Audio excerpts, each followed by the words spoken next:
Howdy Smite fans, it's J-Mac here. Week number 1 of the SPL is now wrapped up in phase number 2, and we got a fresh look at all of our teams after the Masters hype. With those games came some really close matchups and also a couple of blowouts. We'll take a look at what all happened in this week's episode of the SPL Weekly Recap. Well, to kick off phase 2, we started with the Camelot Kings up against the Jade Dragons. The Dragons, in game number 1, found large success through their side lanes, but in games 2 and 3, it was the Camelot Kings jungler Captain Twig who made huge strides. With an 11-1 and a 4-0 performance, he led his team to victory to take down the Dragons 2-1. Then to close out our second set, we had the Atlantis Leviathans up against the Oni Warriors. Putting it simply, the Leviathans have returned to their old selves. The whole of the Leviathans stepped up, nearly blanking the Warriors in game 1, and dominating in game number 2, with Shinto and Panatom leading the charge in both games to find the 2-0 for the Leviathans. Opening up our Saturday sets, we had the Jade Dragons up against the Valhalla Valkyries. I'll be blunt and say that it's hard to win games when top picks like Baron and Yamoja make it onto the same team, and the Dragons made quick and decisive work with both of those gods, dismantling the Valkyries quickly to find themselves a 2-0 victory. And our second set of the day was the Olympus Bolts up against the Solar Scarabs.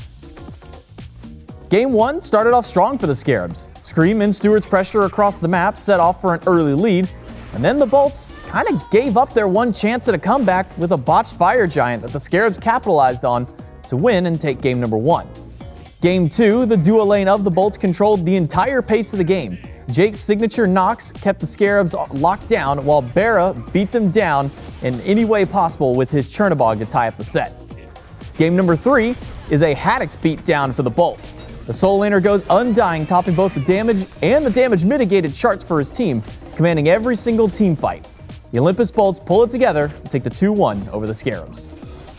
Sunday, we began our day with the Tartarus Titans up against the Atlantis Leviathans.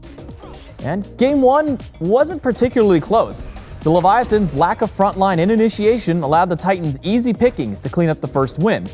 Game 2 was much closer, but a teamfight in mid went south for the Levi's as they expended too many resources to try and kill Paul. So much so that SOT and Layers were able to clean up everybody else on the team and find a deicide, setting the pace for the rest of the game and closing out a 2-0 for the Titans. And our next set pit the Camelot Kings up against the Valhalla Valkyries.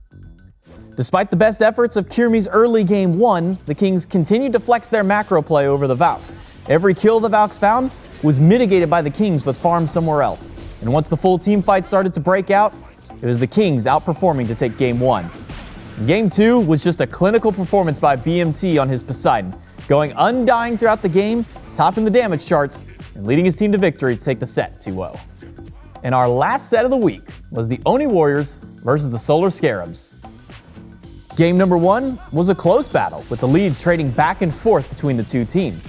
But a late-game team fight broke wide open for the Warriors when Dardas and Cubo had found a double Pal Lao to near-wipe the Scarabs and carve a path for a Game 1 win.